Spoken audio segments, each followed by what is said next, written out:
Hello, hello, bonjour à tous. Aujourd'hui, je vais voir avec vous 3 étapes importantes que tu dois activer lorsque tu veux bâtir un projet. Si tu es porteur de projet, si tu es un jeune porteur de projet ou que tu as plein d'idées et que tu te demandes par où commencer, qu'est-ce que je dois faire pour lancer cette activité, ce projet, écoute cette vidéo jusqu'à la fin. Alors, en tout premier lieu, je te recommande quand tu as un projet et que tu veux le bâtir, de faire un plan. D'accord? L'étape numéro 1, dresse un plan. Un plan, ça veut dire beaucoup de choses. Euh, et parfois, ça veut tout et en même temps rien dire pour plusieurs. Right? Alors, le plan, c'est vraiment ce qui va te permettre de comprendre un certain nombre d'éléments avant de te lancer. Notamment de définir à minima qu'est-ce que tu veux faire concrètement. Avec un plan, tu dois pouvoir avoir de la clarté par rapport à ce que tu dois faire. Tu dois pouvoir poser les bases, d'accord, qui vont te permettre de pouvoir exécuter facilement ce projet. Et je te recommande de pouvoir faire ce plan vraiment dans le détail. Tu dois aller dans un niveau de détail qui te permet de pouvoir juste exécuter ce plan-là au moment de déployer ton activité. La deuxième clé que je vais voir avec toi pour bâtir un projet, c'est de pouvoir poser les fondations, right? Une fois que le plan est fait, je te recommande de mettre des fondations. Ça veut dire de regarder les fondamentaux, les indispensables, d'accord? Et très souvent, quand on construit, par exemple, une maison, la fondation, c'est ce qui nous demande le plus de ressources, le plus de moyens, le plus de temps, le plus d'énergie. Et donc, et c'est souvent la partie parfois la plus ingrate parce qu'on ne voit pas vraiment le bâtiment prendre forme. On a l'impression que ça absorbe juste le gravier, l'argent, l'énergie.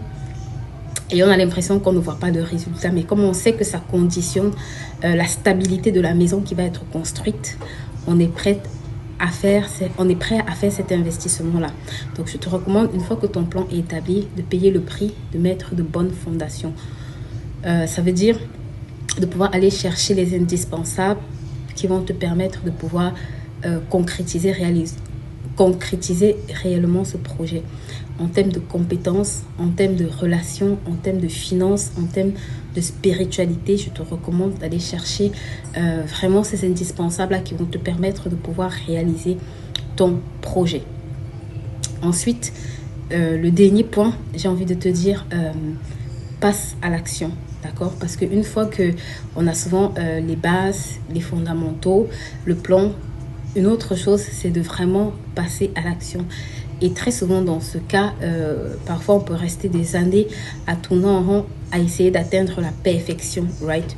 À un moment donné, il faut que tu apprennes à passer à l'action parce que c'est en passant à l'action que ça va te permettre de corriger certaines choses dans le plan, de corriger certaines choses aussi dans les fondations et d'avancer et de pouvoir vraiment toucher du doigt ce projet-là. Et il faut savoir qu'à chaque fois que tu vas grandir ou que tu vas vouloir amener ce projet-là à un autre niveau, il te faudra revenir, revoir le plan et consolider les fondations. Right? Donc, c'est un travail où tu as besoin d'avoir le minimum, mais en même temps, c'est un travail qui se fait aussi progressivement au fur et à mesure que ton projet avance. Si c'est une thématique qui t'intéresse, right, n'hésite pas à me laisser un commentaire ou à me dire qu'est-ce que tu voudrais que j'aborde en ce qui concerne ce sujet. Et je me ferai un plaisir de tourner plusieurs vidéos pour toi. Je profite également pour te dire que tu as la possibilité aujourd'hui, d'accord, de pouvoir en savoir plus sur ces 3 aspects-là, d'accord, en prenant un rendez-vous gratuit. Si tu es porteur d'un projet et que tu te dis que j'ai besoin vraiment de pouvoir avoir plus de clarté par rapport à mon projet, n'hésite pas à nous contacter. Tu as le lien pour prendre des rendez-vous sur notre page. Tu as notre contact privé également.